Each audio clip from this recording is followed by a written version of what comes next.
కాదు, నువ్వు మా పార్టీలో వాడుకున్న పావులను అంతు కూడా నేను చూసే పోతా. అందాక మాత్రం పాలకూతుని వదిలిపెట్టేదే లేదు. నీకు ఇంకొక ఇప్పుడే కాదు, రేపు రాబోయే ఎలక్షన్స్లో, లోకల్ బాడీ ఎలక్షన్స్లోనే కాదు, ఇంకా 4 ఏళ్ల తర్వాత అసెంబ్లీ ఎలక్షన్స్ తోడలో కూడా నేనే కాదు, పాలకుర్తి ప్రజలు కూడా నీకు బుద్ధి చెబుతారు.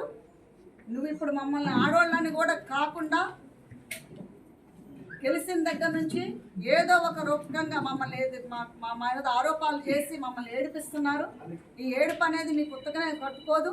మీకు తప్పకుండా మా ఏడుపు మాత్రం మీకు తప్పకుండా కొట్టుకుంటుందని ఈ సందర్భంగా నేను తెలియజేస్తున్నా దయాకర్రావు గారికి. ప్లస్ ఆ చెంచాగిరిలు ఎవరైతే ఉన్నారో, ఎవరైతే నువ్వు కోవిట్లుగా పెట్టి చేపిస్తున్నావో ఈనాడు ఆరోపణలు మా మీద, వాళ్ళకి తప్పకుండా మాత్రం చర్య తీసుకుంటాం. తప్పకుండా ఏదో ఒకటి మాత్రం జరుగుతుంది. ఎందుకంటే ఎన్ని రోజుల్లో దాగదు. నువ్వు నేర్చుకోవచ్చు, 10 ఏళ్ళు రాజకీయం చేసి ఇక్కడ టీఆర్ఎస్ ప్రభుత్వం ఉంచి కోవిట్లుగా నువ్వు చేసుకోవచ్చు. కానీ ఆ కోవిట్లు ఎవరో మాకు తెలుస్తుంది. కోవిట్లు మాత్రం తప్పకుండా ఏర్పడేసేదే. నీకు ఇన్ఫర్మేషన్ ఎట్లా ఇస్తారో అప్పుడు మేము చూస్తాం. మళ్ళీ ప్రజల్లో నుంచి ఇంకొకటి మాట్లాడుతున్నారు, వీళ్ళ పని అయిపోయింది, వీళ్ళు వెళ్ళిపోతారని. అంటే ప్రజల్ని మేము వెళ్ళిపోవటానికి, మేము అయిపోవటానికి ప్రజల్ని ఏమన్నా మీకు అప్పచెప్పిపోతాం అనుకుంటున్నారా? పాలకుర్తి ప్రజలు అనేవాళ్ళు తెలియకల్లోళ్ళు. పాలకుర్తి ప్రజలు అనేవాళ్ళు నిన్ను ఓడించి చూపించిండ్రు, ఇంకా చేస్తారు రేపు రాబోయే ఎలక్షన్స్లో కూడా. మళ్ళీ అదే కాకుండా చేయనివ్వకుండా, అమలు చేయనివ్వకుండా పద్దాకలు ఇదేనా అంత పట్టడం మా మీద?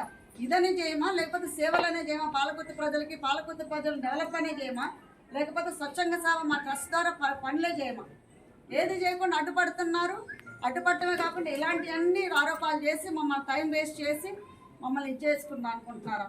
మేము ఆడవాళ్ళం కాదు, ఆడపులులు అనేది నీకు ఈ సంగతి చెప్తాను.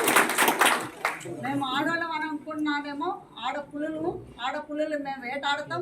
ఈ రోజు నుంచి వేటాడతాం బిడ్డ మీ అందరి మధ్య. నేను ఇదే చెప్తున్నాను. Thank you.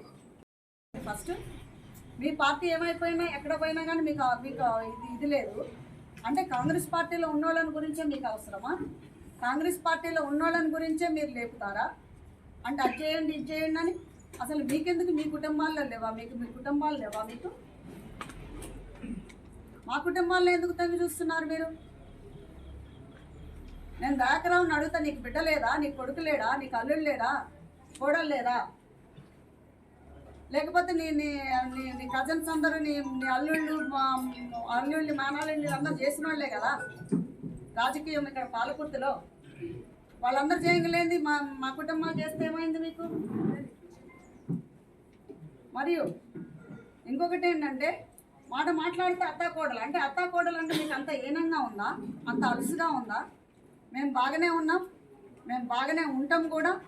మేము తప్పకుండా కూడా మిమ్మల్ని మీ ఓడమేంటో మేము ఈసారి ఎలక్షన్స్లో 4 ఏళ్ల తర్వాత కాదు, రేపు లోకల్ బాడీ ఎలక్షన్స్లో కూడా గెలిచి చూపిస్తాం బిడ్డ. నీకు నేను చెప్తున్నా, ఈరోజు ఎవరైతే నువ్వు యూట్యూబ్ ఛానల్స్ని పెట్టి నువ్వు చేపిస్తున్నావో వాళ్ళకు కూడా ఇదే కబద్దా.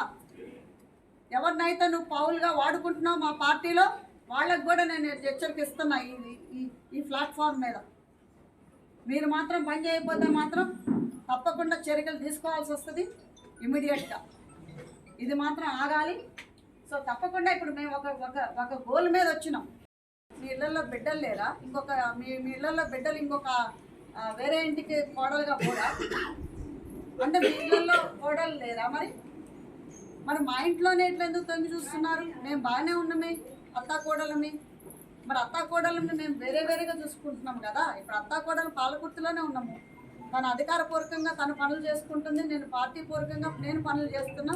పార్టీని కాపాడుకుంటున్నాం ఇక్కడ అత్తాకోడలను కలిసి. దానికి తప్పే ఉన్నదని మీరు అత్తాకోడలని మమ్మల్ని ఏపించుకొని తింటున్నారు. మళ్ళీ అదే కాకుండా ఒకడేమో అమెరికా పోతుందని చెప్తారంట. అమెరికాలో మా కుటుంబం ఉన్నది, పోవాల్సి వస్తే పోతాము. అంతేగాని పాలకుర్తిని వదిలిపెట్టి ఎట్లా పోతాము? పాలకుర్తిని వదిలిపెట్టి పోతున్నాను. నేను పాలకుర్తిని వదిలిపెట్టి పోను బిడ్డ.